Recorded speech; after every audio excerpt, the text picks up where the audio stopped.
بصوا يا اصدقائي، هحاول على قد ما اقدر ما اضيعش من وقتكم كتير. هتكلم معاكم في حته ازاي تذاكر بشكل اسرع، تحل مشكله البطء في المذاكره. ما تنساش تكسب الصلاه على النبي عليه افضل الصلاه والسلام، لاخواتنا في غزه ان ربنا ينصرهم. من لايك وكومنت على الفيديو ده عشان يوصل للناس بشكل اسرع. تحل مشكله المذاكره البطيئه او انت بتحس ان الوقت بيعدي وانت مش بتنجز مهام كتيره، اقول لك ناتج ان انت مش منظم وقتك، مش حاطط لكل حاجه وقت. انا يا عم اسلام احل المشكله دي ازاي؟ هقول لك بكل بساطه. هتعمل حاجه واحده.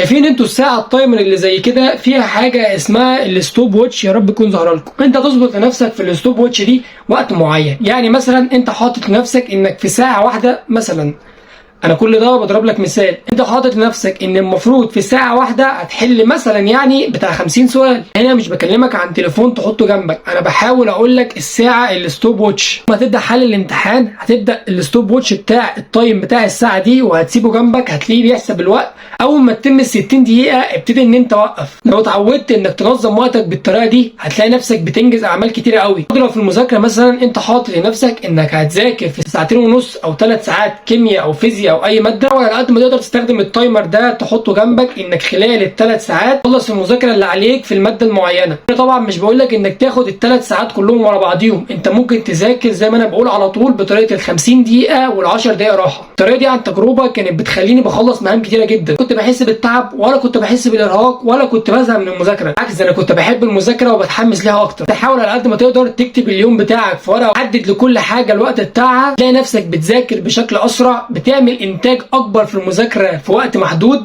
في وقت اقل من اللي انت كنت محدده المفروض. تلاقي نفسك بتنجز مهام كتيره انت ما كنتش عامل حسابك ان انت هتخلصها اساسا. تعود انك تحدد لكل حاجه وقت وما تزودش وما تقللش عن الوقت اللي انت محدده. اهتم بكل نقطه في المذاكره، حاول ما تكروتش المذاكره بتاعتك، اهتم بكل تفصيله لان ده بيفرق في النظام الحديث. ان شاء الله تكون استفدت من الفيديو. ما تنساش تكتب لنا في الكومنت لو محتاج تسال عن اي حاجه، سايب لك تحت في الديسكربشن التليجرام بتاعنا. ان شاء الله الفتره الجايه هنحاول ننزل عليه شويه ملخصات. يا رب يوفقكم وتحققوا نفسكم فيه.